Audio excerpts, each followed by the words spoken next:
राधा वल्लभ श्री हरिवंश। राधा वल्लभ श्री हरिवंश। राधा वल्लभ श्री हरिवंश। राधा वल्लभ श्री हरिवंश। वृंदावनेश्वरी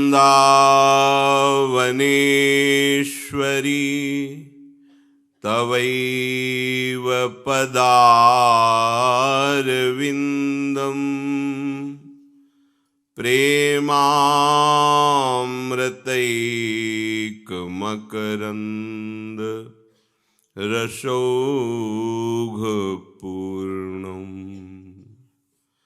हृद्यर्पितं मधुपते स्मरतापमुग्रं निर्वापयत् परमो शीतलमाश्रयामि। निर्वापयत् परमो शीतलमाश्रयामि।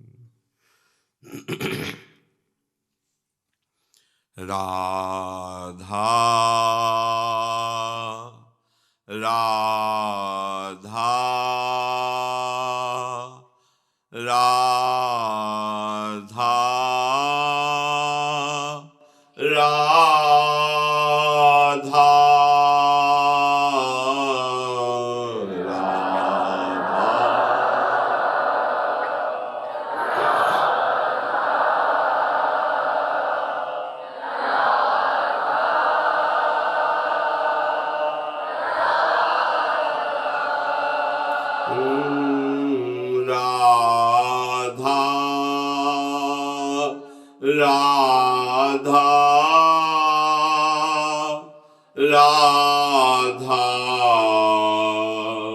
राधा राधा राधा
राधा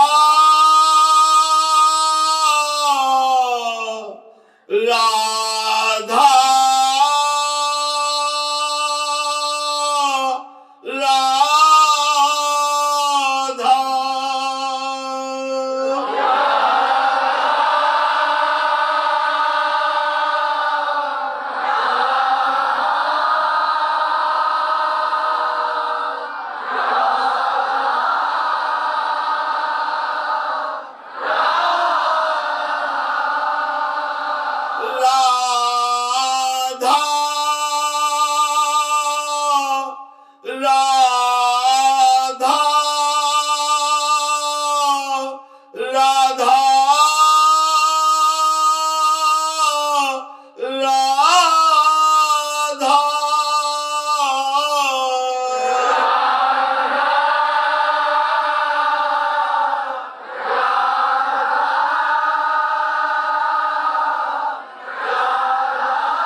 परम सच्चिदानंद घन आनंद समुद्र प्रेम समुद्र ज्ञान वैराग्य भक्ति ऐश्वर्य अनंत शक्तियों के स्वामी प्रभु श्री कृष्णचंद्र जो अर्जुन जी को निमित्त बनाकर ऐसा अमृतमय उपदेश कर रहे हैं जो उपासक श्रद्धा विश्वास पूर्वक श्रवण करे, एकाग्र बुद्धि से महत्व भाव रखकर मनन करे और इसे अपने जीवन में उतारे, आचरण में लावे, अपनी धारणा बना ले, तो इसी जन्म में वो समस्त दुखों से छूट जाए।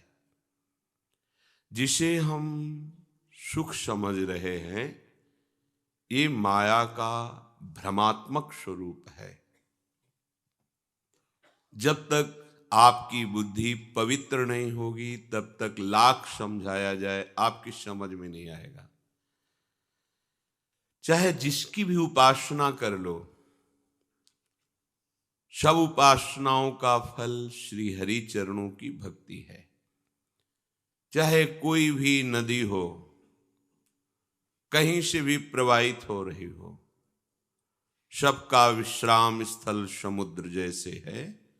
ऐसे ही चाहे जो शक्ति हो, चाहे जो महान लोकपाल हो, सबकी आराधना का एक ही विश्राम स्थल है, प्रभु श्री हरि के चरणारविंद। हमें भटकना नहीं है, समय बर्बाद नहीं करना है। जिन सर्वलोक महेश्वर योग योगेश्वर महान प्रेम निधि प्रभु श्री हरि के चरणों का आश्रय लेने से समस्त दुखों से छुटकारा मिलता है, उनकी सिवा अन्यत्र भटकने की जरूरत नहीं रह गई है। वही सब रूपों में हैं, पर ये भावना आपकी नहीं है। इसलिए जब तक ये भावना सिद्ध ना हो, तब तक केवल अनन्य होकर हरि चरणों का आश्रय ले। कोई भी आपकी कामना पूर्ण कर सकता है, वो भी अपनी सामर्थ्य के अनुसार। वो सामर्थ्य प्रभु श्री हरि ने ही दी है। चाहे कोई भी देवी हो, देवता हो, लोकपाल हो, कोई भी हो, सबको सामर्थ्य प्रभु ने दी है। सबकर परम प्रकाशक जोई, सबको प्रकाश देने वाले, सामर्थ्य देने वाले प्रभु ही हैं।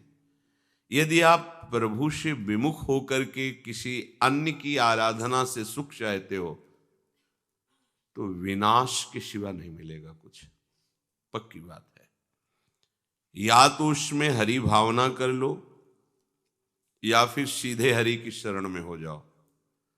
अन्य भावना करके आप अपनी कामना की पूर्ति चाहें तो कामना की पूर्ति होने पर भी परिणाम आपका दुखद होगा, ये बात मान लीजिए आप। प्रसेनजीत सत्राजित नाम के दो भाई द्वारिका में ही निवास करते थे। इन्होंने भगवान सूर्य की आराधना की। भगवान सूर्य हरि ही है, दूसरा नहीं है, पर हरि भाव नहीं है उनमें। उपासक में उनके प्रति हरि भाव नहीं है।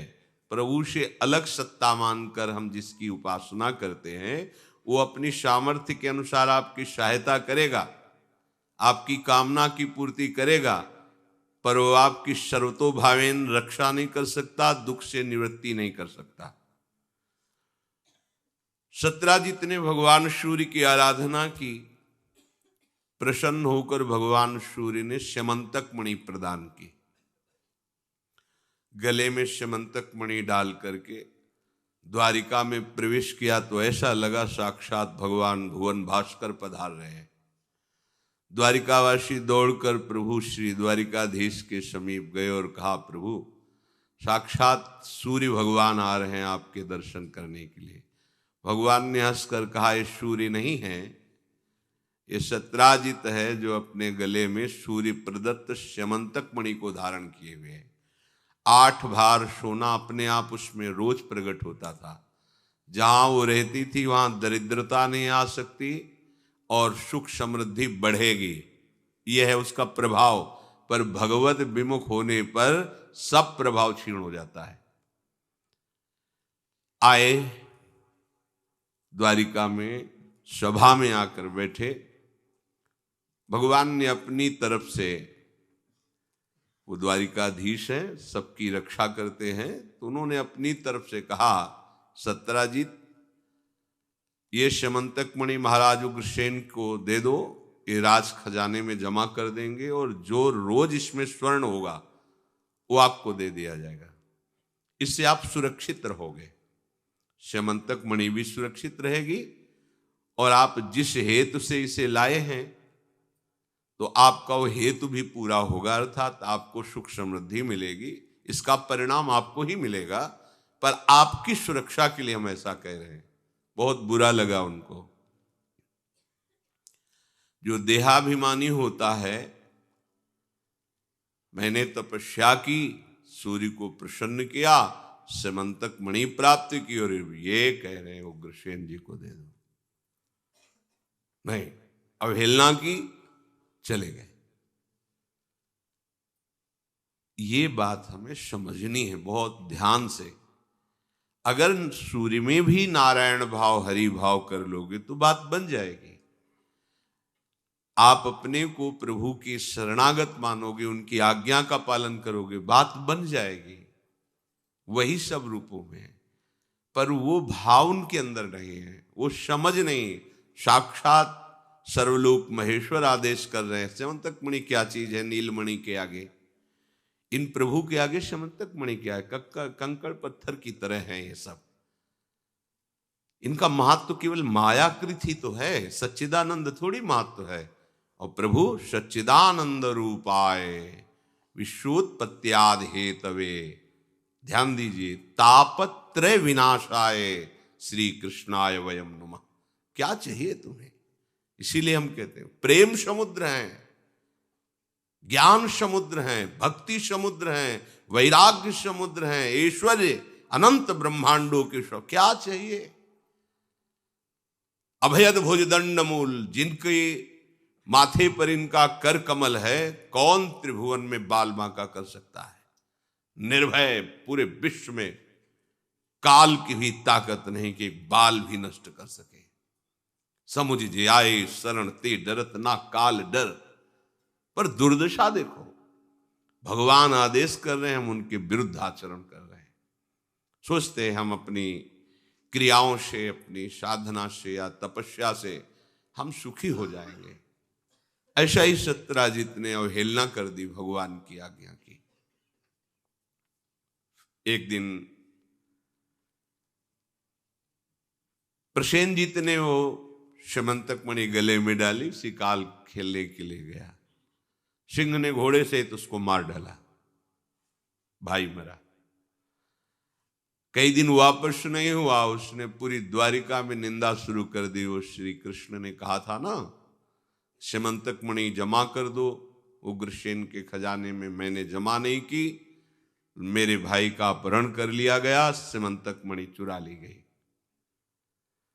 अब नगरवासी काफी विरोध किए कि आप ऐसी निंदा मत करो, प्रभु की एक तो आज्ञा उल्लंघन की, दूसरी निंदा कर, उन्हें श्यमंतक मणि की क्या आवश्यकता है, वो तो आपकी सुरक्षा के लिए बोल रहे थे। पर उनकी समझ में नहीं आया। श्री भगवान कुछ विज्ञ जनों को, सम्माननीय जनों को, पदाधिकारियों को साथ लिया और कहा जब ये ऐसी बात कह रहा है तो इसको प्रमाण देना चाहिए। तो जंगल में गए, वहां घोड़े के टाप के चिन्ह के अनुसार आगे बढ़े तो देखा घोड़ा मरा पड़ा है, फिर आगे देखा प्रसेनजीत भी मरा पड़ा है और सिंह के पंजे हैं। समझ गए सिंह ने मारा है। फिर आगे जहां सिंह के पंजे के सहारे गए तो वहां एक गुफा थी और वहां सिंह मरा पड़ा था। सबको समझ में आ गया कि सिंह ने प्रसेनजीत को मारा, घोड़े को मारा, और सिंह यहां तक आया तो सिंह को किसी ने मारा। तो जिसने सिंह को मारा वही श्यमंतक मणि ले गया होगा। भगवान ने द्वारिकावासियों से कहा आप गुफा के समीप खड़े रहिए, मैं अंदर जा रहा हूं, जब तक बाहर ना आऊं तब तक मेरा इंतजार करना। चले गए अंदर। देखा वहां जाकर के तो एक नौ किशोरी कन्या उस श्यमंतक मणि से खेल रही थी। दासी ने जेहे देखा चतुर्भुज, अंग की कांति से संपूर्ण गुफा प्रकाशित हो रही, कमल नयन, दिव्य शोभा, चीख पड़ी एकदम। चीख की आवाज सुनकर जाम्बवान जी निकले। जाम्बवान महान बलशाली अद्वितीय योद्धा, रामावतार में भगवान का विशेष पक्ष लेकर के और शत्रुओं के दल का मर्दन करने वाले महावीर जाम्बवान जी थे। 48 मिनट में, जिस समय बलि का बंधन हुआ, वामन भगवान ने विजय प्राप्त की, 48 मिनट में संपूर्ण ब्रह्मांडों में घूम घूम कर जय घोष भगवान का किया। इतनी तीव्र गति इनकी। सामने देखा चतुर्भुज भगवान को, भगवान मुस्कुराए देखकर। जाम्बवान ने कहा, मेरी गुफा में प्रवेश करके, यहां भय प्रदान करके, और तुम मुझसे भयभीत नहीं हो, मुस्कुरा रहे हो, तुम्हें पता नहीं मैं कौन हूं, और उनको खुद पता नहीं कि सामने कौन है। जाम्बवान जी इतने बलशाली थे कि भगवान की जब भुजाओं को देखते राम जी की, तो लगता है एक बार तो इन भुजाओं को आजमाए देखे कितना बल है इनमें। तो भगवान ने उस समय कहा, आंतरिक ये है। भगवान ने कहा, इसमें तो तुम हमारे शरणागत हो, हम ऐसा नहीं कर सकते। अपने शरणागत को हम किसी भी तरह से पीड़ा नहीं दे सकते। अगला अवतार होगा, तुम्हें इन भुजाओं को, इन भुजाओं के बल को आजमाने का अवसर देंगे। वो अवसर दिया। जाम्बवान जी ने कड़े शब्दों में कहा, तुमको मेरा भय नहीं सताया, मेरी गुफा में आ गए। भगवान ने कहा, भय तो मेरा स्वभाव ही नहीं है, और जो मुझे जान जाता है उसके स्वभाव से भी भय चला जाता है। अच्छा, तुम्हें इतना बल का अभिमान है। जाम्बवान ने प्रहार किया घूंसे का। जाम्बवान के घूंसे के प्रहार को लंकाधिपति रावण भी नहीं सह सकता, मूर्छित हो गया। ये ऐसे महाबली हैं। भगवान के ऊपर क्या फर्क पड़ रहा है। बहुत समय तक युद्ध हुआ अंदर। जाम्बवान का अंग अंग पीड़ा से युक्त हो गया। उन्होंने भगवान का स्मरण किया, राम जी का, और हृदय से कि प्रभु बचाइए मुझे इनसे, अब तो मैं इन पर विजय ही नहीं प्राप्त कर सकता, पर मेरा निश्चय है कि आपके सिवा कोई मुझे परास्त नहीं कर सकता। प्रभु ये कौन है जो मुझे परास्त कर दिया? मैं अंदर से टूट चुका हूं, हार चुका हूं। आंख मूंद कर प्रार्थना की। जब आंख खोल के देखा तो ओहो, अच्छा, मेरे प्रभु इस रूप में चरणों में गिरे। प्रभु अनजाने में आप पर प्रहार किया, मुझे क्षमा करो, मैं तो आपका शरणागत हूं, आपका दास हूं। भगवान ने कहा, आपके अंदर था ना कि मेरी भुजाओं में कितना बल है। अभी तो आपके बल के अनुसार केवल भुजाओं से बल का प्रयोग किया है, मेरी भुजाओं में अनंत बल है। भगवान का बल आज तक कोई पार नहीं पाया। भगवान का बल देखो, अनंत ब्रह्मांड भगवान शेष जी के फण में सरसों की दाने की तरह है।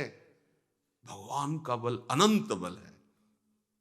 भेंट में जाम्बवती जी को प्रदान किया और श्यमंतक मणि भी दी। कहा, प्रभु आप इसे स्वीकार करें। अब खास बात यह है कि देखो, भगवान की आज्ञा ना मानने के कारण श्यमंतक मणि क्या प्रदान कर रही सत्यराजीत को। और ये द्वारिकावासी भगवान के प्रेमी जन हैं, और भगवान ने कहा था जब तक हम गुफा से बाहर ना आए खड़े रहना। एक भी नहीं खड़े थे, सब चले गए थे। 15 दिन हो गए थे, सब चले गए वापस। और वहां जाकर के सब आराधना कर रहे हैं कि हमारे प्रभु हमको मिलें, पर आज्ञा पर नहीं खड़े रहे। इसीलिए ब्रज का प्रेम बड़ा निराला प्रेम है। गुफा जैसा मुंह फैलाए अघासुर बैठा हुआ है, उनमें से कुछ सखा कह भी रहे हैं कि ये तो ऐसा लगता है जैसे अजगर का मुंह, पर है बड़ी सुंदर गुफा, चलते हैं घूमने। भगवान के देखो, इस अजगर के मुंह को इनको गुफा समझ में आ रही। एक ने कहा, अगर अजगर का मुंह ही हुआ तो अरे क्या बिगाड़ लेगा, हमारे सखा श्री कृष्ण है। सब अंदर चले गए। भगवान को भी अंदर जाना पड़ा उनको बचाने के लिए। वो भगवान के सहारे से अंदर जा रहे हैं, भगवान इनको रोक रहे कि रुकना गुफा के बाहर। अंदर तो कोई गया ही नहीं, रुके ही नहीं, 15 दिन के बाद वापस आ गए। इसीलिए ब्रजवासियों के प्रेम की बात सुनकर प्रभु विकल हो जाते हैं। प्राणों की भी परवाह न करके श्री कृष्ण प्राणों के प्राण, ऐसा प्रेम करने वाले। भगवान आए, पूरे नगर में बात हुई कि शेर ने मारा था, भगवान ने नहीं चुराया था। बड़ा प्रसंग। अंत तो गत्वा अक्रूर जी और सुधन्वा, ये दोनों मिल करके समंतक मणि चुराने की बात सोची।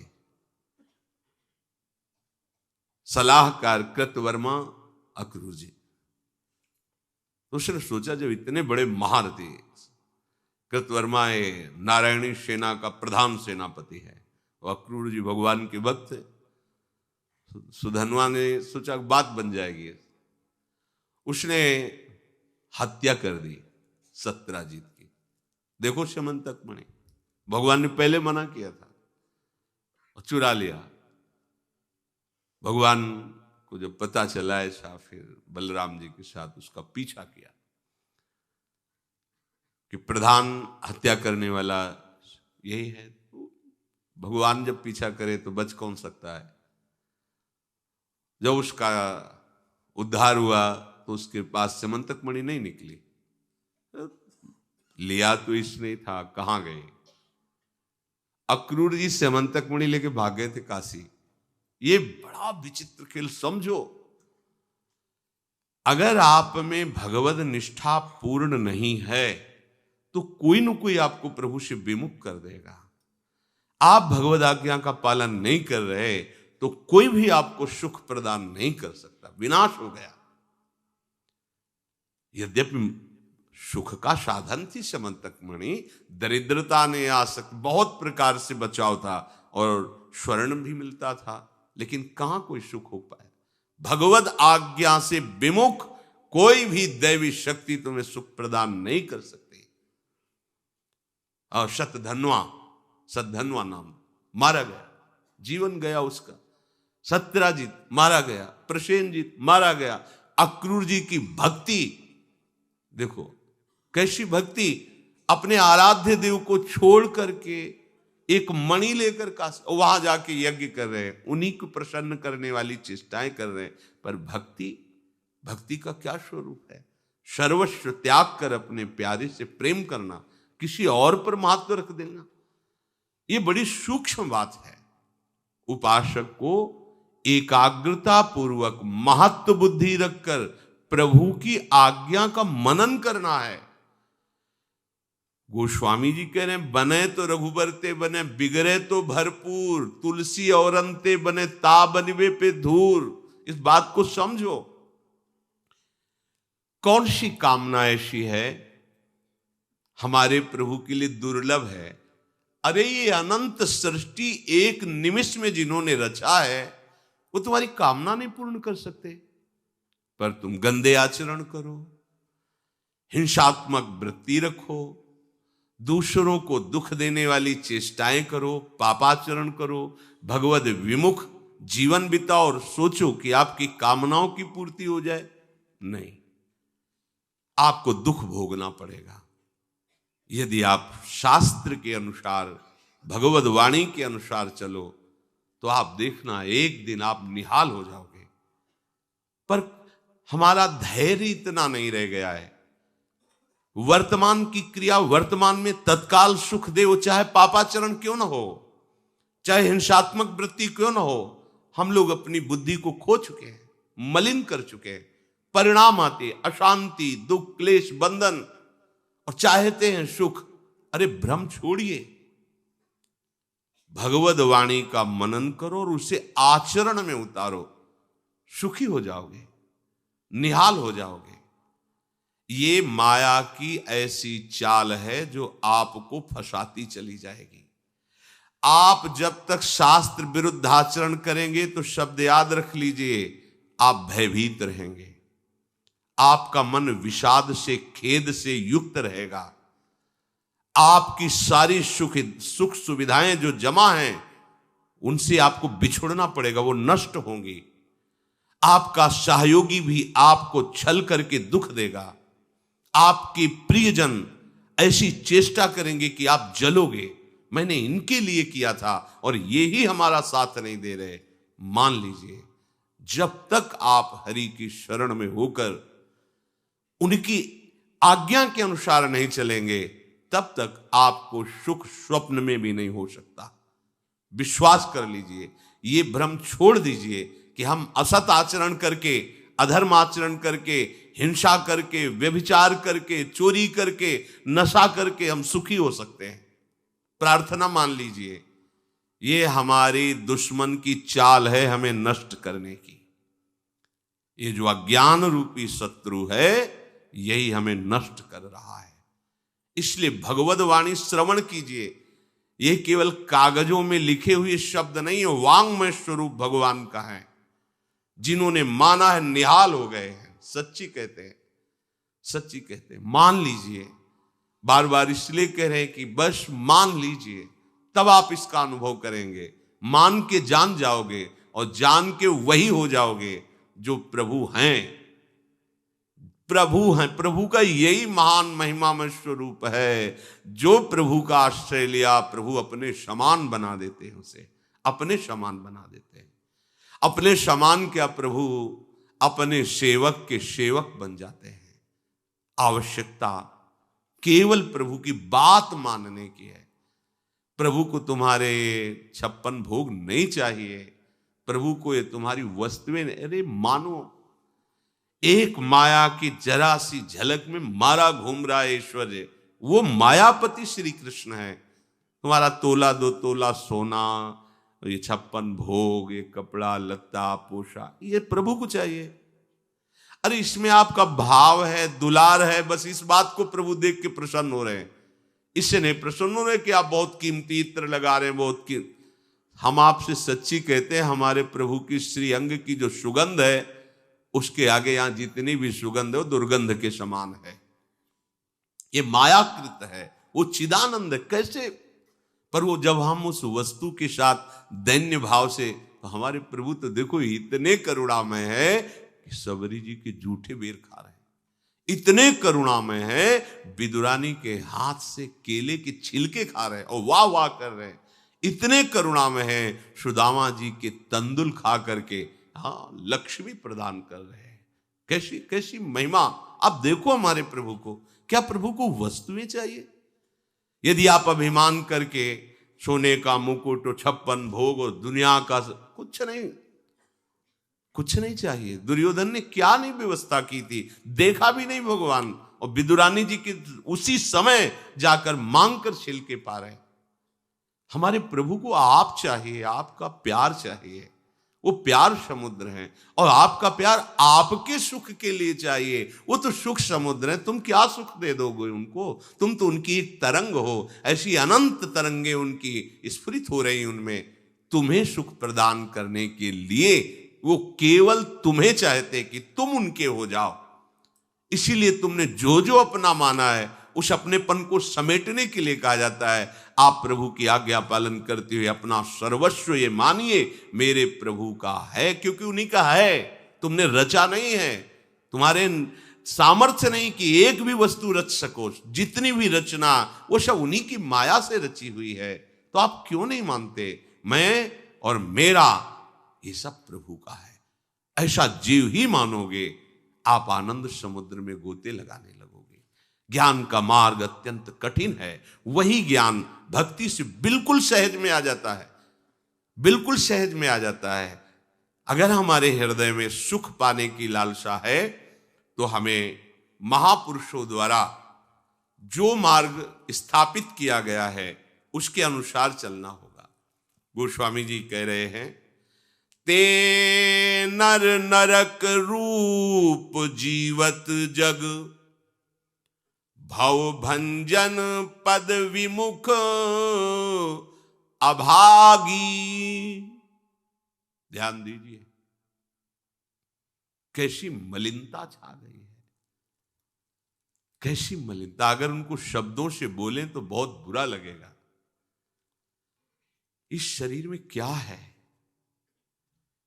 अगर यहां से चमड़ी हटा दी जाए तो यहां मलाशय है, मल भरा हुआ है, मूत्राशय है, उनके द्वार हैं।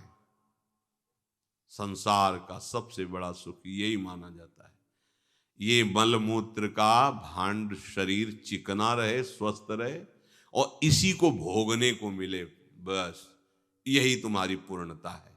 ऐ सुखरास स्वरूप भगवद अंश, तू इस प्रकृति के रचे हुए खेल में कभी तृप्त नहीं हो सकता। विचार करके देखिए आपका मन कहां आपको फंसा रहा है। मल है तो मल द्वार है, मूत्राश्रय है तो मूत्र द्वार है। शरीर में कौन सी खास बात है? पूरा जीवन इस शरीर का केवल नाना प्रकार से भोग करना, रसेंद्री अपनी तरफ, घ्राणेंद्री, नेत्रेंद्री परेशान है। इसमें खास बात कौन सी है जिसमें तुम्हें तृप्ति लग रही है? कौन सी खास बात? अगर तुम मलमूत्र के द्वारों में खेल रहे हो तो मलमूत्र के कीड़े से बढ़कर तुम्हारी योग्यता नहीं।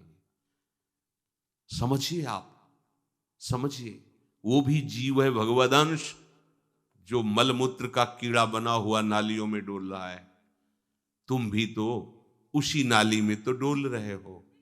यदि भगवदंश होकर भगवान नाम जप नहीं कर रहे हो, अपने स्वरूप को नहीं समझ रहे हो, चिदानंद सुख की तरफ आकर्षित नहीं हो रहे हो, तो गोस्वामी जी कह रहे, ते नर नरक रूप जीवत जग, भव भंजन पद विमुख अभागी, निशिवासर रुचि पाप असुचि मन, खलमति मलिन निगम पथ त्यागी, नहीं सत्संग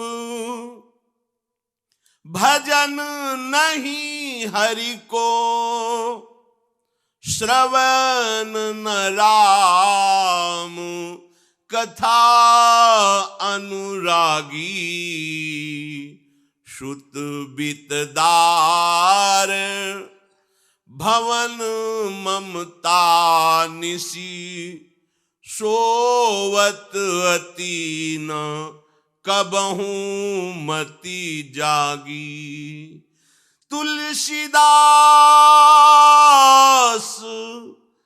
हरि नाम सुधा तजी, सठ हठ पियत विषय विष मांगी, सूकर श्वान श्रगाल सरिस जन, जनमत जगत जननी दुख लागी, ते नर नरक रूप जीवत जग, भाव भय भंजन पद विमुख अभागी। वे अभागी हैं। हम लोग अपने को बड़ा भाग्यवान कब मानते हैं? जब विषय भोगों की बाहुल्यता हो जाए। देखो कैसी बुद्धि भ्रमित हो गई है, अभाग्य को हम भाग्य मान रहे हैं। बड़ा आश्चर्य होता है, कैसा आश्चर्य। अगर उनको बोलना अच्छा नहीं लगता, पर यह है कि समझ जाओ तो भाई समझ जाओ। जिन अंगों को छूने के बाद कई बार पवित्र करने के लिए रज आदि लगा करके, उन्हीं अंगों पे तो आसक्ति है तुम्हारी, उन्हीं अंगों को तो तुम सर्वस्व सुख समुद्र मान रहे हो। क्या है? बहुत बार जन्मे हो, मरे हो, भोगे हो प्यारे, ये एक बार प्यार कर लो हमारे प्रभु से, एक बार कर लो। ये भ्रम बिना भगवद आश्रय के भव भय भंजन पद विमुख अभागी। ये माया का, अविद्या का भ्रम नष्ट करने वाले जिनके चरणारविंद हैं, उन श्री हरि से तुम विमुख हो। अरे अभागी, तुम नरक तुल्य भोगों को भोग रहे हो। ये बिना सत्संगी के ये शब्द नहीं पचा सकते आप, क्योंकि आप उसी में रमण करते हैं। आपको लगेगा क्या है, फिर जिंदगी क्या रह गई। अरे अभी देखा क्या है, जिंदगी क्या है। निहाल हो जाओगे, नाच पड़ोगे, मस्त हो जाओगे। किसी का कोई भय नहीं, कोई चाह नहीं। सौंदर्य समुद्र, प्रेम समुद्र, ज्ञान समुद्र जब प्रीतम गले लगाएंगे, निहाल हो जाओगे। पर चाह तो है मलमूत्र के शरीर को गले लगाने की। चाह है इसी को, ये स्वस्थ रहे, खूब विषयों को भोगूं। कैसी दुर्बुद्धि छा गई है, और बढ़ती चली जा रही है दुर्बुद्धि। ये ऐसी तृष्णा बढ़ती चली जा रही है, पूछो मत। सावधान हो जाओ प्यारे, बहुत कम समय है, तुम्हारा शरीर छीन लिया जाएगा, जबरदस्ती छीन लिया जाएगा। ना चाहते हुए तुम्हारे शरीर का नाश हो जाएगा। मान लीजिए एक चंद समय है, कुछ समय है, जिसे तुम 80 साल 100 साल समय ऐसे गए। ब्रह्मा जी के लोक में एक कमल की पंखुड़ी ऐसे छेदी जाए तो मृत्यु लोक का 1 वर्ष हो जाता है। कितना तुम्हारे पास समय। हमारी रात सोने में चली जाती है, दिन नाना प्रकार के भोगों के संग्रह के लिए, कमाई के लिए, भोगों के भोगने के चिंतन में चलिए। हमारा सच्चा जो मार्ग है, जो सत्य मार्ग है, जहां सुख मिलना है, हमारे पास समय नहीं उसके लिए। किसी से बात, हमारे पास समय नहीं है। वाह, समय का बढ़िया सदुपयोग कर रहे हो, परिणाम तुम्हें समझ में आएगा। गोस्वामी जी कह रहे हैं कि निशिवासर रुचि पाप असुचि मन। ये मन अपवित्र हो चुका है भोगों का चिंतन करने से। रात दिन पाप हो रहे हैं, समझ में नहीं आता कि हम पाप कर रहे हैं। एक सेकंड में हमारे मन की वृत्ति दूसरे के दुख को दुख नहीं समझती, उसे दुख देकर सुख भोगने के लिए आज्ञा दे देती है। करो बस, जितनी सुंदरता संसार में, उसके सबके मैं भोक्ता बन जाऊं। मलिन मन, यहां कुछ सुंदर है क्या? अगर एक दिन 10-20 बार सोच हो जाए, ऐसी दवा खवा दो, फिर उसी के देखो चेहरे की कांति कैसी हो जाएगी। अगर 2-3 दिन हालत चलती रही, देखने लायक नहीं रह जाएगा चेहरा। इसको तुम कुछ खास समझते हो? पानी का बुलबुला फूटने में देर नहीं लगती, पर तुम कमा क्या रहे हो? एक कर्म भूमि है, तुम यहां आए हो अच्छे कर्म करने के लिए, प्रभु की प्राप्ति के लिए, महासुख प्राप्ति के लिए। पर कह रहे निश्वासर रुचि पाप, रुचि पूर्वक पाप कर रहे हैं। छल पूर्वक आपने किसी का धन अपहरण कर लिया, किसी की हिंसा कर दी, व्यभिचार कर लिया। आप अपने मित्रों में बैठकर अहंकार पूर्वक बात करते, तुम्हें पता है मैंने इतने रुपए उड़ा दिए, उसको पता भी नहीं चलने दिया। पता है तुमने आज हमने उसके साथ एक गलत किया, कोई कुछ नहीं कर सकता। इतने वीर नहीं हो। वही कर्म तुम्हारा जब फलीभूत होगा, तुम्हें ब्रह्मा भी नहीं बचा पाएंगे, त्राहिमाम बोलने का अवसर भी नहीं रहेगा। देख लेना, देखने लायक नहीं रह जाओगे। सावधान हो जाओ। देखो ये सत्संग है तुम्हें सत्य वस्तु की अनुभूति कराने के लिए। तुम जहां असत में राख किए हो तो चुभेगा, तुम्हें जलन पैदा होगा। हम चाहते हैं कि तुम्हारे हृदय में ये बात लगे और तुम्हारी शूरवीरता जागृत हो, जो भगवद अंश की है, और तुम असत का त्याग करके भगवत मार्ग के पथिक बनो। खलिमति मलिन निगम पथ त्यागी। ये भगवत वाणी, गीता जी, श्रीमद् भागवत जी और भी भगवत प्रेमी महात्माओं के वचन, ये महासुख के लिए हैं। तुम इनका त्याग करके मनमानी आचरण कर रहे हो, बहुत समय नष्ट कर रहे हो, आप पछताना पड़ेगा। ऐ खल, अपनी मति को असत आचरणों में मत लगा, अपनी दुष्टता को मत बढ़ा और गर्व करता है कि मुझे कोई भी परास्त। तुम हो क्या? हो क्या तुम? एक सेकंड में दिल की गति रुक जाए, तुम हो क्या? कुछ नहीं हो, कुछ नहीं रोक सकते हो। सावधान हो जाओ, राधा राधा राधा। सावधान होकर चलोगे, महासुख स्वरूप तुम हो, तुम्हें किसी और सुख की जरूरत नहीं है। हमारी दुर्दशा ऐसी क्यों है? नहीं सत्संग, सत्संग केवल भगवत प्राप्ति के लिए होता है। बड़े भाग पाइप सत्संगा, बिनय प्रयास होए भव भंगा। ये मनोरंजन नहीं है, इसीलिए सत्संग मिलना दुर्लभ होता है। अगर भगवद वार्ता किसी को प्रसन्न करने के लिए, उनके मन को घसीट करके अपनी वासनाओं की पूर्ति के लिए किया जाता, उसे सत्संग नहीं कहते। हम ऐसा बोले कि सामने वाला प्रभावित हो और अपनी जेब से पैसा निकाल के हमारे पास रख के हमारे ऊपर श्रद्धा करे, हमारा प्रणाम करे, हमारी यश कीर्ति हो, ये सत्संग नहीं है। हमारी बात मानकर सच्चिदानंद प्रभु में इसका मन लग जाए, संसार के भोगों से इसका मन हट करके अपने स्वरूप में स्थित हो, प्रभु में लगे, उसे सत्संग कहते हैं। भक्ति स्वतंत्र सकल सुख खानी, और बिनु सत्संग न पावई प्राणी। सत्संग का क्या फल है? हरि से प्रेम हो जाना, संसार का राग नष्ट हो जाना। सत्संग का सीधा फल है प्रभु से प्रेम होना। अगर प्रभु से प्रेम नहीं हो रहा, आपको अपने दोस्त सत्संग में बैठने पर जला नहीं रहे, तो सत्संग नहीं हो रहा, मनोरंजन हो रहा है। जहां सभा में बैठने से आपके आग लग जाए, इतना गलत मैंने किया, इतना मैं गलत हूं, कब मैं इससे हो, जान जाओ कि सत्संग हो रहा है। जहां श्रवण से आपका हृदय दाह युक्त होने लगे, धिक्कार हमारे जीवन को, मैंने ऐसा किया, धिक्कार हमारे जीवन को, मैं कैसा जी रहा हूं, कब ऐसा अवसर आएगा जैसा बताया जा रहा है मैं ऐसा चलूं, मतलब सत्संग हो रहा है। नहीं सत्संग, और इसका फल हरि भजन। तो बोले भजन नहीं हरि को।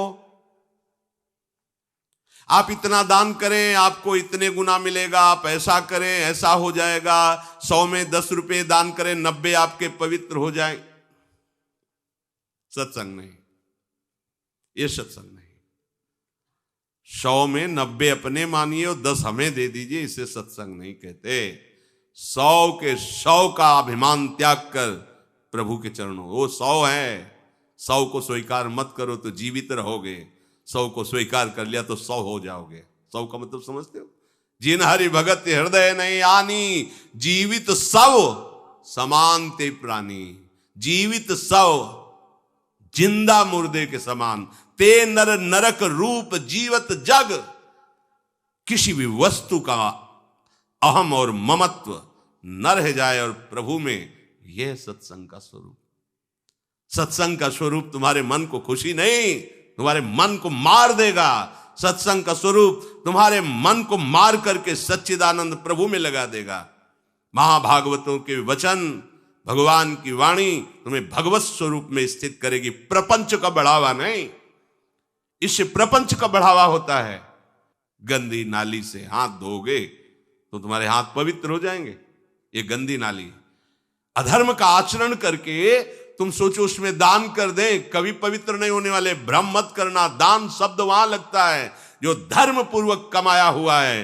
4 रोटी कमाई, 1 रोटी किसी भूखों को दे दो, ये मंगल होगा। पापाचरण करके, हिंसा करके, व्यभिचार करके, छल कपट करके कमाओ और उसके बाद सोचो दान लगेगा ही नहीं। और जो स्वीकार करता है, अधर्म का सहायक होता है, वो दोनों को दंड मिलेगा, दोनों को दंड मिलेगा। बहुत सावधान। सत्संग हमारे नाना प्रकार की वासनाओं का नाश करता है, वासनाओं को बढ़ावा नहीं देता। आप ऐसा करो, गृहस्थ हो, दान धर्म से युक्त हो जाओ। हां, देखो ना हरिपाल जी ने चोरी करके भगवान को रिझा लिया, बेमतलब का शब्द। हरिपाल जी ने सर्वस्व समर्पित करके प्राणपण प्रभु की सेवा, साधु सेवा का भाव लेकर के फिर वहां खड़े होते थे कि इसका भी मंगल हो जाएगा, जो भगवत भी अगर रामकृष्ण बोल दिया तो बोले नहीं। नहीं, अपने सुख के लिए नहीं, अपने सर्वस्व का न्यौछावर करके कोई ऐसा दिखाई दिया जो रामकृष्ण हरि से विमुख है, उसका अर्थ लेकर संत सेवा में लगा दिया। पहले अपना सर्वस्व नाश करो, समर्पित करो, फिर देखो तुम्हारे अंदर स्थिति क्या आती है, फिर उसके अनुसार चलो। देखे, बेईमानी को दान नहीं कहते, बेईमानी को धर्म नहीं कहते, ये भ्रम मत करना। कभी ऐसा दान भी मत करना, नहीं तो दुर्गति से बच नहीं सकते कि हमने अमुक रुपए कमाए पापाचरण से, चलो संतों का भंडारा कर देते। सैकड़ों संतों की बुद्धि भजन से बिलक करने का जो पाप होगा तुम भोग नहीं पाओगे। मत देना कभी संतों को, जो तुम्हारा पाप का कमाया हुआ धन हो, कभी मत देना संतों को। उन्होंने जीवन अर्पित किया प्रभु के लिए। अगर तुम्हें पवित्र होना है तो प्रणाम करो, उनकी बात मानो, इसी से तुम्हारा मंगल हो जाएगा। और धर्म से यदि कमाया है, 4 रोटी है, 1 दे दो, मंगल हो जाएगा। बात इस तरह से। सत्संग का फल सीधा भगवत स्वरूप में स्थित होना, प्रपंच का बढ़ावा देना नहीं। अगर अपनी वासना को अंदर रख करके बोला जाता है वो हम खुद असत में स्थित हैं, तो क्या सत्संग? जब तक श्री हरि की निष्ठा नहीं और हरि का प्रभाव सामने, साधु सोई जो विषय छुड़ावे, सत्संग हरि भक्ति में दृढ़ करता है। सत्संग से विवेक, विवेक से वैराग, वैराग से अनुराग क्रम है। बिन विवेक वैराग भक्ति बिन सत्य न एको मानो, भगवत विमुख कपट चतुराई सो पाखंडे जानो। आज हमें पाखंड प्रिय लगता है। नाटक ड्रामा करके हम जितना लोगों को रिझा लें उतना बस। बहुत सावधान, ये रिझाने का नहीं है, ये रिझाने को हरि के लिए, हरि को रिझाओ। ये अनंत ब्रह्मांड 1 सेकंड में उसने पैदा कर दिया, तुम्हारे लिए छोटा मोटा वैभव क्या चीज है उसके लिए? तुम्हारे छल कपट की जरूरत है, तुम्हारे नाटक ड्रामे की जरूरत है। उसी का नाटक बहुत बड़ा है, उसी के नाटक को जान जाओ तो तुम नाटक से मुक्त हो जाओगे। जगन नाटक वैभवा, गोपाल शास्त्र नाम में प्रभु का एक नाम है। नहीं सत्संग भजन नहीं हरि को, श्रवण न राम कथा अनुरागी। कानों से भगवत चर्चा नहीं सुहाती। बस वो बात बताओ जिससे हमारी कामना की पूर्ति हो जाए। जो कहो हवन कर दे। ये हवन से, ये ताबीज बांधने से, ये घोड़े की नाल की अंगूठी पहनने से ये बुरा लगेगा सबको। कुछ नहीं होता, कुछ नहीं होने वाला।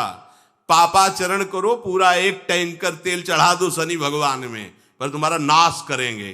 क्योंकि वो तेल से प्रसन्न नहीं होते, वो हरि के शरणागत से प्रसन्न होते। ये सब हरि के अनुचर हैं, सब हरि के अनुचर हैं। जानकी नाथ सहाय करे तो कौन बिगाड़ सके नर तेरो। है ये शुक्र शनिचर राहु केत सब क्षण में वही है तेरे चेरो। जानकी नाथ सहाय करे, कौन बिगाड़ सकता है? महाप्रभु हरिवंश चंद्र जी कह रहे, जो पे कृष्ण चरण मन अर्पित तो करी है का नवग्रह रंक। ये बेचारे नवग्रह भिखारी क्या तुम्हारा कर सकते हैं? यदि तुम बादशाह श्री कृष्ण के दास हो तो ये चाहे जिस नक्षत्र में बैठे हो तुम्हारे अनुकूल चलेंगे, तुम्हारे अनुकूल चलेंगे। तेल चढ़ाने की जरूरत नहीं, अपने को चढ़ा दो श्री हरि के चरणों में। और हरि से विमुख हो तो तेल नहीं, तुम चाहे तेल की फैक्ट्री इन्हीं के ऊपर लगा दो, लेकिन ये सेवक हरि के हैं और हरि के तुम विमुख हो तो ये प्रसन्न हो ही नहीं सकते, तुम्हारा पतन ही होगा। पर ये संसार समझता नहीं। भगवान नाम से मतलब नहीं, भगवत आराधना से मतलब नहीं। अरे भाई ये लोकपाल हैं, जानते हो भक्त को भी काम क्रोध क्यों सताता है? ताकत नहीं इनकी प्रवेश कर जाए, अहंकार है इसलिए। और भगवान को अहंकार अच्छा नहीं लगता, इसीलिए भगवान के सब दूत हैं, चढ़ बैठते हैं। देख तू कितना बड़ा साधक, कितना बड़ा भजनानंदी, दिखा हमें। अब फेल तो मैं भगवान की शरण, तो हो ना भगवान की शरण। और भगवान की शरण में हो जाए तो यही महासुख प्रदान करने लगते हैं, और कोई नहीं, इन्हीं के लड़का बच्चा है। द्वारिकाधीश के पुत्र रूप में कौन प्रकट हो रहा है? भगवान कामदेव, जो प्रद्युम्न अवतार है, साक्षात कामदेव हैं। कामदेव साक्षात आ रहे हैं। हम प्रभु से विमुख हो, कोई हमारा सहयोग कर सकेगा? कोई नहीं कर सकता। और अगर करने गया तो वो भी उल्टा टंग जाएगा। ये भी बात समझ लो। भगवान देख लो, हम आपको उदाहरण बता रहे हैं कि तो कैसे काशी नरेश, पौंड्रक, ये सब मिलकर भगवान के विरोध में हुए। भगवान ने सुदर्शन चक्र को छोड़ा, काशी नरेश पौंड्रक सबका उद्धार किया। और काशी नरेश का पुत्र था सुदक्षिण, उसने विचार किया कि ये तो बहुत बड़े अपमान की बात है। भगवान शंकर की नगरी में रहता, काशी में महामृत्युंजय है, काल के भी महाकाल हैं। पंडितों से कहा ऐसा उपाय नहीं कि हम द्वारिका को भस्म कर दें। बोले है, भगवान शिव के ऐसे ऐसे मंत्र हैं कि वो तो विनाशकारी भी तो है ना, वो बहुत सुंदर भी है। कर्पूर गौरम करुणावतारम संसार सारम, करुणा के स्वरूप है। आशुतोष नाम है, एक चुल्लू जल ऐसा कोई देवता नहीं मिलेगा जो संसार में कोई देवता नहीं खाता, वो इन पे चढ़ाए जाते हैं। अकौड़े का फूल, धतूर का फल ये कोई पता है? नहीं पता। इतने से वो प्रसन्न, इसीलिए वो आशुतोष रीझ जाए तो पूरा नगर का नगर सोने का ऐसे दे दिया, लंका उन्हीं दे दिया। और अगर दृष्टि बदल जाए तो हनुमान जी बनकर पूंछ में आग लगा को श्रीलंका को नाश कर। बड़े विचित्र है। हाँ है भगवान शंकर विनाशकारी, द्वारिका को भस्म कर सकते हैं। आराधना की सुदक्षिण ने, बड़े बड़े विद्वान बुलाए, काशी तो विद्वानों की नगरी, और ब्राह्मणों की विद्वता तभी सार्थक है जब प्रभु में उसका समापन हो। विद्या कौन? जो भगवान से मिला दे। अविद्या कौन? जो अहंकार माया में लगा दे। तो उन विद्वानों की ये समझ में नहीं आया कि किसके विरोध में मुझे अनुष्ठान में बैठालना है। बैठ गए, अनुष्ठान शुरू किया, तो मंत्रों में ताकत तो है ही। भयंकर कृत्या प्रकट हुई, विश्व का विनाश करने की सामर्थ्य रखने वाली। मंत्रों के द्वारा उसे प्रेरित किया, जाओ द्वारिकापुरी को ही भस्म कर दो। और ये पता नहीं था कि द्वारिकापुरी ब्रह्मा की बनाई हुई नहीं है। सारी की सारी शक्तियां ब्रह्मा की बनाई हुई चीज पर बिगाड़ सकती हैं, लेकिन चिदानंद धाम में इनका तो प्रवेश ही नहीं। अब दूर से द्वारिका में दिखाई दिया, भयंकर ज्वाला में कृत्य आ रही। लोग भागकर भगवान के पास गए, प्रभु कोई भयानक मंत्र से आविष्ट होकर कृत्य आ रही जो नष्ट करना चाहती द्वारिका। तुम्हें घबराने की जरूरत नहीं, ना बताने की जरूरत है। द्वारिका हर समय सुदर्शन से सुरक्षित है, और सुदर्शन कोई जड़ चक्र नहीं है, वो चैतन्य भगवत पार्षद है। जब जहां जैसा अवसर आता है वैसा वो रूप रख लेते हैं। एक को मारना है तो 100 अरे वाले, हजारों को मारना है तो 1000 अरे वाले, और अगर पूरा सिस्टम विनाश करना है तो अनंत अरे वाले सुदर्शन चक्र हो जाते हैं। और जब सेवा ये नहीं होती तो हाथ जोड़े भगवान के पास खड़े रहते हैं। ये कोई जड़ वस्तु नहीं है कि तलवार है भगवान की तो तलवारें बनी खड़ी रहेगी, नहीं, पार्षद स्वरूप है। आवश्यकता हुई वही कौमुदी की गदा सुदर्शन, ये सब दिव्य है। पांचजन्य शंख सुदर्शन चक्र सेवा में थे। भगवान ने आदेश किया, देखो क्या है। सुदर्शन चक्र ने दौड़ाया कृत्या को, वहीं चल जहां से आई तू, वहीं ले गए जहां पंडित लोग सब सावधान, मंत्र से अपने को सुरक्षित किए। ये बड़े खतरनाक अनुष्ठान होते हैं, जो मारण अनुष्ठान होते हैं, बहुत खतरनाक होते हैं। मतलब अगर सही माने में वो भगवत आराधक नहीं है तो फिर नष्ट भी कर देंगे, ऐसा नहीं। तो एक प्रसंग आता है कि एक शालिग्राम भगवान को नचा करके पैसे लेते थे। बहुत से लोग इकट्ठा हो गए, तो चमत्कार को देखने वाले संसारिक जन होते हैं, तो ऐसे शालिग्राम रखते, ऐसे करते, शालिग्राम ऐसे ऊपर उठते, ऐसे ऐसे ऐसे ऐसे नचाते, और लोग अरे देखो भगवान इनके इशारे से नाच रहे हैं। ऐसा एक भक्त तो उसी नगर में एकांत में भजन करते थे, बड़े कई शिष्य उनके थे, भिक्षा मांगने हो गए। उन्होंने देखा, आके गुरुजी से, उनका ऐसा भक्त कभी कर ही नहीं सकता। भगवान का भक्त अपने भगवान को प्रदर्शन नहीं बनाता, ये तो कोई तांत्रिक है, भक्त नहीं है। भक्ति की अलग संज्ञा होती है। ये कोई तंत्र सिद्ध आदमी है जो भक्ति का नाटक करके लोगों को ठग रहा है। बोले महाराज फिर आपको चलना चाहिए, क्योंकि हजारों लोग उससे प्रभावित हो रहे। बोले हम गए तो उसका सब बंद हो जाएगा, ये दुकान मकान। बोले चलो ना महाराज, बड़ा ऐश्वर्य जमा हो रहा था, लोग भेंट।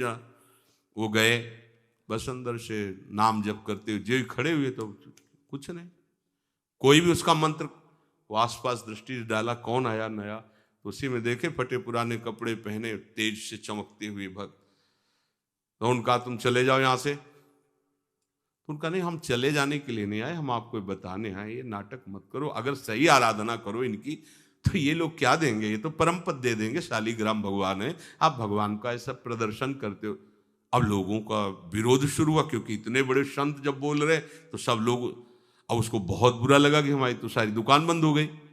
अब एकांत में जाकर उसने मूठ का प्रयोग किया, ये मारण होता है मंत्रों से, एक खप्पर में आग जैसी जलती है, उसमें अभिषिक्त करके भेजा जाता है, और जिसके पास भेज दिया गया वो उल्टी में खून, शौच में खून, 2-4 जितना समय रखा गया उसके अनुसार मर जाएगा वो। पर ये साधारण लोगों के, भजनानंदियों के ऊपर नहीं, भजन वाले मत डरे। साप ताप रोग शोक, किसी का श्राप भी आपको छू नहीं सकता, कोई ताप, कोई दोष, कोई रोग, कोई मारण, कोई मूठ, किसी की सामर्थ्य नहीं। राधा राधा राधा, जिनके चरणों में सुदर्शन चक्र बसता है वो है किशोरी जी, जो लाल जो हाथ में रखते हैं ना, श्री जी के चरण चिन्हों में सुदर्शन चक्र है। वो मूठ गई महात्मा की कुटिया के सामने, और बस जैसे मक्खियां भिनभिनाती ऐसी आवाज आई, बस वैसे नाच रही थी बाहर। तो वो डेहरी के पास आए और उनका, हमारे दृष्टि में भगवान की सिवा कोई नहीं, आप में भी भगवत शक्ति है, क्या आप ये नहीं समझते हैं कि निरपराध के लिए मारण किया गया है, हमारे में सामर्थ्य है, हम आपको अभी नष्ट कर सकते हैं। अरे भगवान के नाम में आप जाओ और उनको दंड दो। कोई मंत्र नहीं पढ़े थे, मूठ वापस हुई और मुंह से खून, शौच से, उन्हीं के त्राहिमाम मच गया। फिर उनको लगा कि मुझे जाना चाहिए उसकी रक्षा के लिए, गए, भगवान नाम स्पर्श करते हुए ऐसे माथे पे हाथ, सब शांत हो गया। बोले अब अवसर हम दे रहे हैं, अब नाम जप कर लो, नाटक बंद करो। उस चरणों में गिरा, उसी दिन शिष्य बन गया। तो सुदर्शन चक्र ने कृत्या को नष्ट नहीं किया, वहां द्वारिका में दौड़ाया। जब काशी पहुंची, काशी भगवान विश्वनाथ जी के त्रिशूल में बसी हुई है और शिव की दृष्टि से सुरक्षित है। जो वहां श्रद्धा पूर्वक वास करे उसका मोक्ष अनिवार्य है, तारक मंत्र देकर शिव करते हैं।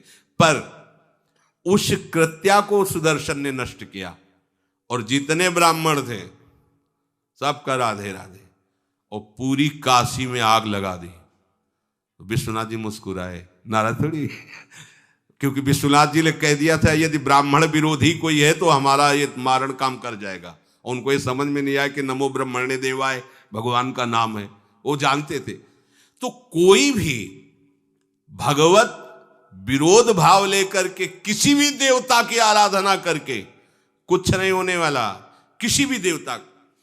एक तांत्रिक बहुत वो संतों को परेशान करता था, धर्म सम्राट स्वामी श्री करपात्री जी महाराज, ये बहुत पुरानी बात नहीं है। उन्होंने, संतों ने आगे बताया कि बहुत अपमान कर देता है। उन्होंने कहा ठीक है, गए, हाँ भाई शुरू हो जाओ तुम, जितना तुम्हारे पास तंत्र है हम एक भी मंत्र नहीं बोलेंगे, दंड लिए हुए हम एक भी मंत्र नहीं बोले, हम केवल खड़े हैं, तुम प्रयोग करो।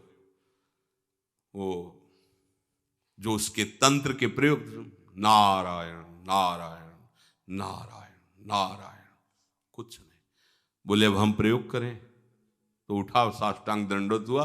बोले आप धर्म सम्राट करपात्री जी हैं क्या? क्योंकि इतनी सामर्थ्य केवल उन्हीं में है जो मुझे रोक सके दूसरे। बोले बंद कर दो, दोबारा शिकायत नहीं आनी चाहिए हमारे पास। तंत्रों में बड़ी सामर्थ्य होती है, लेकिन भगवान में अनंत सामर्थ्य होती है, अनंत सामर्थ्य होती है। इसलिए हमें कभी भी प्रभु से विमुख होकर कोई भी देवता बचा लेगा ऐसा सोचना भी नहीं कि हम किसी की आराधना करके, ऐसा नहीं, वही आपको नष्ट कर देगा। भरत जी को, जड़ भरत जी को पकड़ ले गए जो चोर लोग थे, दस्यु लोग। उन्होंने देवी जी को कहा, बड़ा भ्रम है यार, वो जगत माता है, अम्मा है सारे जगत की, और बकरे की बलि दे लेते। उनका बच्चा बकरा नहीं हुआ क्या? जब जगन माता है, जगदम्बा है, जगद अम्बा है वो, तो क्या ये छोटे छोटे जीवों को जो बलि देते हैं, क्या उनको ये पता नहीं कि ये उनकी अम्मा है? उनके सामने काट रहे हो, मां तो मुझसे प्रसन्न होगी। काट लो, अभी अवसर आएगा तब तुम्हें पता चलेगा। अब वो जो पकड़ के लाया गया था मनुष्य बलि के लिए, तो वो दस्युराज, एक बाजार सी लगी थी, उत्सव मनाया गया, उसे कहा गया था जो मनावे सो खाओ। तो जहां जाता अच्छे अच्छे पदार्थ खाता। तो दुकान वाले ने खा ले, थोड़ी देर बाद गड़ासा चले गए। बोले क्यों? तो बोले तुम्हें पता नहीं क्या? बोले नहीं। बोले बलि के लिए लाए गए हो। अब तो जलेबी मुंह की मुंह में रह गई कि इसके बाद गड़ासा चले। आसपास देखा तो रक्षक इधर उधर थे, भाग लिया। अब रक्षकों ने देखा कि वो तो है ही नहीं। अब उनको बड़ा भय लगा। अब वहां कोई फोटो थोड़ी खींची गई थी कि बलि किसकी चढ़ानी है। अब वो भागे। महाराज ये बैठे थे पद्मासन में, जड़ भरत जी ब्रह्माकार वृत्ति, इन्हीं को पकड़ ले गए। बढ़िया तगड़ा तंदुरुस्त है। और दस्युराज ने कहा बलि का जो वो लाया गया, हाँ महाराज, अष्ट देख के प्रसन्न हो गया। तेजो में हष्ट पुष्ट ब्रह्माकार वृत्ति इनकी। बोले स्नान करवाओ। सालों से स्नान नहीं हुआ तो को उपटन लगा के स्नान कराया। खीर पुआ रबड़ी रसगुल्ला सामने भोग लगाओ, दबा के खूब खीर पूरी रबड़ी पाई। अब वो तो भगवान के प्रेमी भक्त हैं, ब्रह्माकार स्वरूप है, अपने स्वरूप में स्थित है। इसके बाद तिलक लगाया। बोले गर्दन झुका। भरत जी अंदर से कह रहे खीर खाया ना, अब गर्दन भी झुका, गर्दन भी कटेगी। भक्त की गर्दन यदि श्रद्धा से झुके तो ठीक, अगर जबरदस्ती से झुका दिया तो तुम झुकाने लायक नहीं रह जाओगे, भी ध्यान रखना। क्योंकि ये गर्दन अब गर्दन नहीं, ये किसी और की शान बन चुकी है। भक्त की गर्दन किसी की शान है और वो उनकी शान है जो सबकी जान है। देवी जी की मूर्ति में आग लग गई, दाह शक्ति पैदा हो गई। जे ही जड़ भरत जी का शरीर ऐसे किया, फाड़ करके मूर्ति भद्रकाली प्रकट हो गई। और जो गड़ासा काटने उसी को उठाया, काट काट के उन्हें दस्युराज से लेकर समस्त सांप को काट करके खून की होली खेल दी। भरत जी ने देखा जब कोई काटने वाला नहीं है तो बोले ठीक है अब चलो पचाने के लिए टहलते हैं, थोड़ा खीर पुआ खाया, चल दिए, कोई रोक। देवी जी से एक बार भी लिखा कि मां बड़ी कृपा है। जो भगवान का भक्त है वो दूसरे की कृपा भी नहीं मना सकता। नहीं, एक बार भी मुड़कर ऐसा प्रसंग नहीं आया कि देवी जी के हृदय बड़ी रक्षा कर, कुछ नहीं। प्राण जाने पर कोई भय नहीं, रक्षा होने पर किसी की स्तुति नहीं, अपने मंगल विधान। हरि आश्रय, सत्संग हरि आश्रय देता है, बहुत बड़ा बल हरि है, मान लो। एक दिन आपसे कह रहे थे कि जब आपने देखा नहीं उनको, उनसे बात नहीं हुई, और आप उनके जनों से बात सुनकर उनकी तरफ चल पड़े, इस बात से हरि आपके ऋणी हो जाते हैं। भगवान इसी बात से ऋणी हो जाते हैं। बस ये बात आप हृदय में बैठा लीजिए। जैसे लोग प्रश्न करते हैं ना कि हमने भगवान को देखा नहीं, भगवान को हम कैसे, किसी की बात तो मान लो ना। आप मान लो, वो तो आपके अंदर भी बैठे हुए हैं, वो आपको इतना प्यार देने लगेंगे। जहां कोई सहायक नहीं होगा वहां हरि आपको दिखाई देंगे, देख लेना। बिगड़ी ऐसे क्षण में बन जाती है, ऐसा लगता है गला कटा तो वो तलवार गले तक आएगी, हार बनकर सुगंधित फूल बन जाएगी, पर गले तक आने आने तक तुम्हारी निष्ठा देखी जाएगी। नहीं नहीं, बस मेरे हरि का यही विधान, वो आते आते हार बन जाएगी। वो तलवार तुम्हारा गला नहीं काट पाएगी, क्योंकि गले में हरि नाम चल रहा है। मान लो हमारी महालक्ष्मी चरण चापती रहती, क्या चाहिए तुम्हें, क्या चाहिए। आप सच्ची मानिए, क्या मतलब कितनी मलिनता छा गई है। हम इसको मार देंगे तो 2 लाख रुपए मिल जाएंगे, ये कर देंगे तो। अरे भैया, अगर तू हरि नाम जपेगा तो इसकी कीमत नहीं है, कीमत नहीं, अमूल्य वस्तु है। इसके ब्याज में तू कुबेर बन सकता है। मूल्य तो कभी खत्म होता ही नहीं है, ब्याज में तू ब्रह्मा बन सकता है। बनना तो चाहे। भक्तजन तो कहते हैं नहीं चाहिए मुझे ब्रह्मा का पद, परमेष्ठी पद, नहीं चाहिए सम्राट पद, नहीं चाहिए योग की सिद्धियां, मुझे प्रभु आपकी दास्ता चाहिए। ये बात कितना महासुख होगा उस भक्त को जो इन बातों को कह रहा है नहीं चाहिए मुझे, मोक्ष सुख नहीं चाहिए। वो ऐसे थोड़ी कह रहा है, श्रद्धा से नहीं कह रहा, अनुभूति से कह रहा है। मुझे नहीं चाहिए ये सब, इनमें वो सुख नहीं है जो आपके चरणों के समीप रहने में सुख है। नहीं सत्संग भजन नहीं हरि को, श्रवण न राम कथा अनुरागी। सुत बीत दार भवन ममता निसि सोवत, अति न कबहु मति जागी। अरे तेरी बुद्धि सो रही है, जगा दे। पुत्र में, रुपया में, स्त्री में, मकान में, इसमें सबकी ममता होती है, सबकी, जितने सृष्टि में पैदा हुए। केवल सत्संगी की नहीं होती। जो असली सत्संगी है उसकी ममता प्रभु के चरणों में होती है, क्योंकि वो जानता है सब रूपों में प्रभु ही है, ये सब पसारा प्रभु का ही है, इसलिए ममता उसकी प्रभु के चरण। एक अहमता ममता ये जग में है दुख जाई, ये जब श्री जी की ओर लगे तो होत परम। जाग जा, बिना जागे दुख दूर नहीं हो सकता। जैसे स्वप्न में हम देख रहे हैं कि समुद्र में डूब रहे हैं, अब जागृत में आसपास सैकड़ों नाव लगा दें तो बच जाएगा क्या वो? क्योंकि वो तो सो रहा है और वो स्वप्न में देख रहा है। अब हम नाना प्रकार के तैराकों को बाहर तैनात रखें तो उसको कोई सुख मिलेगा क्या? क्योंकि वो स्वप्न में। उसको अगर सुखी करना है तो एक ही उपाय, जगा दे। जगा दो तो ना समुद्र रह गया ना डूबना रह गया। ऐसे ही संसार में मोह से ऐसे ग्रसित जीव है, भाई इतना ही सुख चार है, और उसी स्वप्न में वो दुख से निवृत्त होना चाहते हैं। अब हम बाहर से उनकी कामनाओं की पूर्ति करने वाली बात करें तो क्या वो सुखी हो जाएंगे क्या? इसीलिए कोई साधु जो भगवत मार्ग का पथिक है वो कभी सपोर्ट नहीं करेगा जाओ ऐसा। वो जाओ ऐसा ही है जैसे उस स्वप्न में समुद्र में डूब रहा है, बाहर से हम जल जहाज नाव तैराक सब लगा रहे हैं, लेकिन वो नहीं सुखी होगा, क्योंकि उसके सुख का कारण तब बनेगा जब स्वप्न हटे। स्वप्न तब हटेगा जब वो जागे। जो सपने सिर काटे कोई, बिन जागे दुख दूर न होई। तो उसको जगा दो। साधुजन क्या करते हैं? जगा देते हैं उसको। जागो, कहां मोह निशा सब सो निहारा, देखे स्वपन अनेक प्रकारा, यही जग जामिन जागे जोगी। योग भगवान से जो तुमने वियोग कर रखा है, तुम जगो।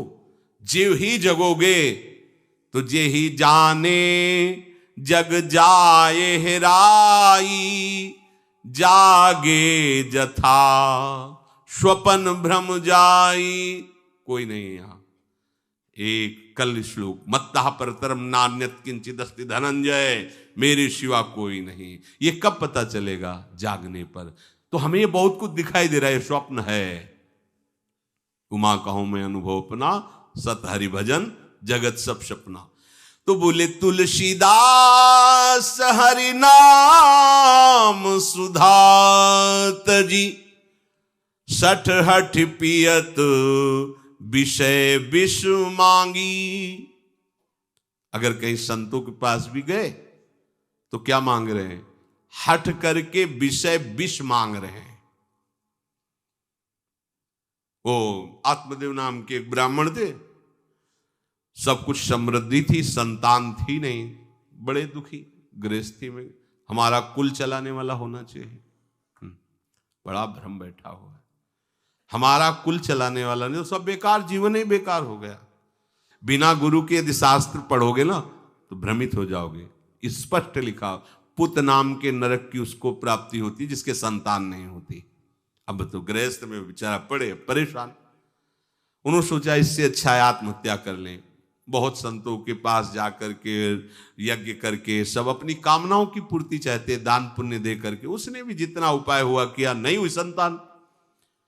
मरने के लिए जंगल में, उधर से एक सन्यासी जी आ रहे थे। देखा साधु तो ब्राह्मण तो थे, उठे प्रणाम किया। देखा उनको उदास क्यों हो? उनका महाराज उदास ही नहीं, मैं तो आत्महत्या करने आया हूं यहां जंगल में। अरे ये तो महापाप है, आत्महत्या तो बड़ी दुर्गति का कारण है।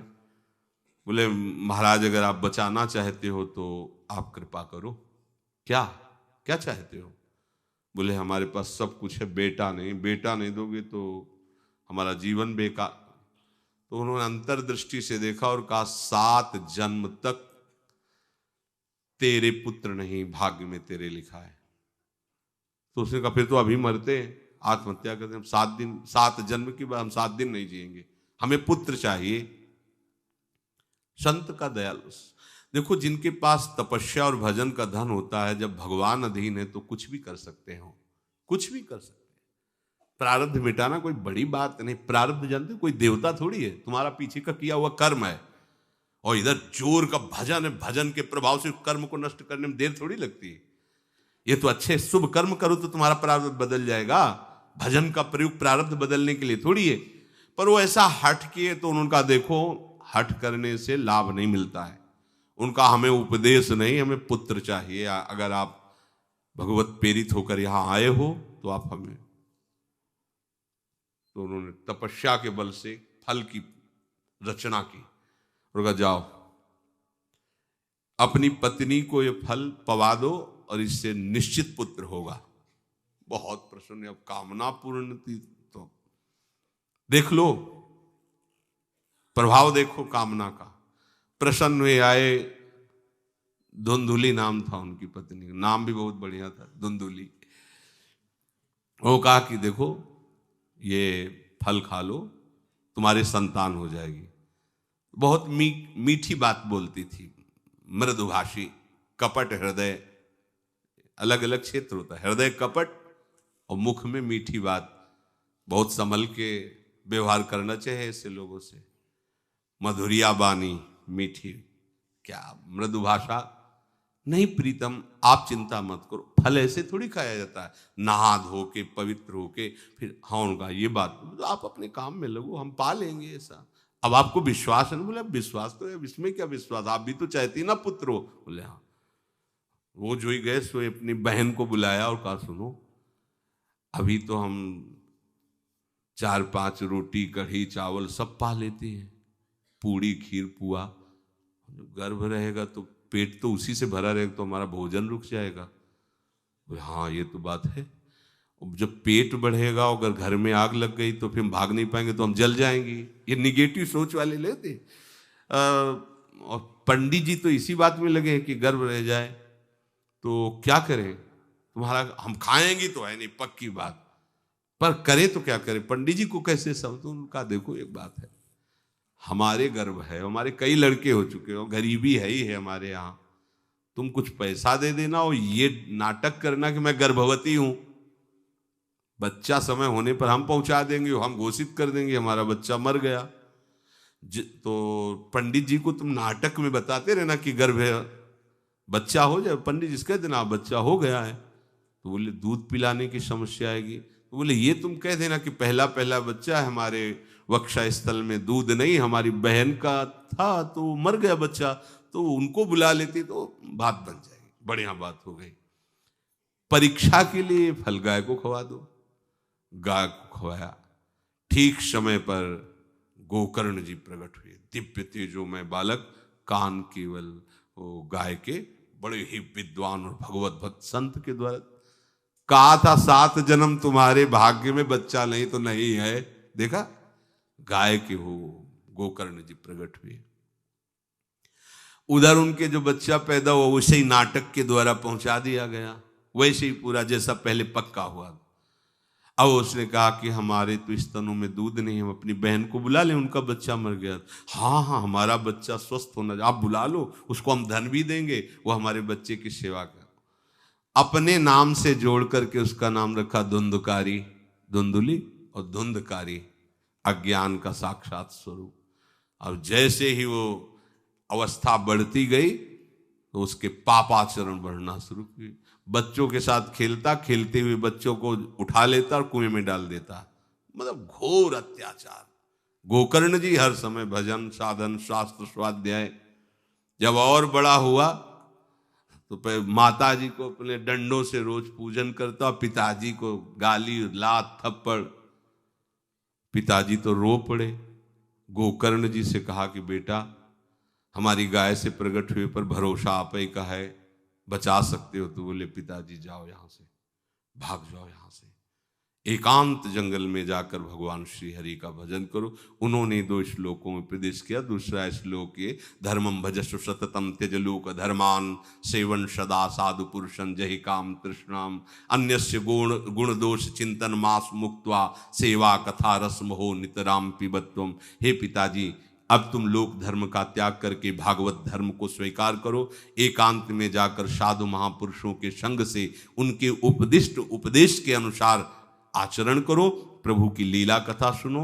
ना कोई कामना, ना कोई तृष्णा, किसी के गुण दोष का वर्णन मत करना और सदैव भगवत सेवा भावना में रहना। इसी जन्म में तुम्हें भगवत प्राप्त। वो तो उधर गए, इतनी पिटाई की उसने माँ की कि माँ कुएं में गिरकर आत्महत्या कर ली।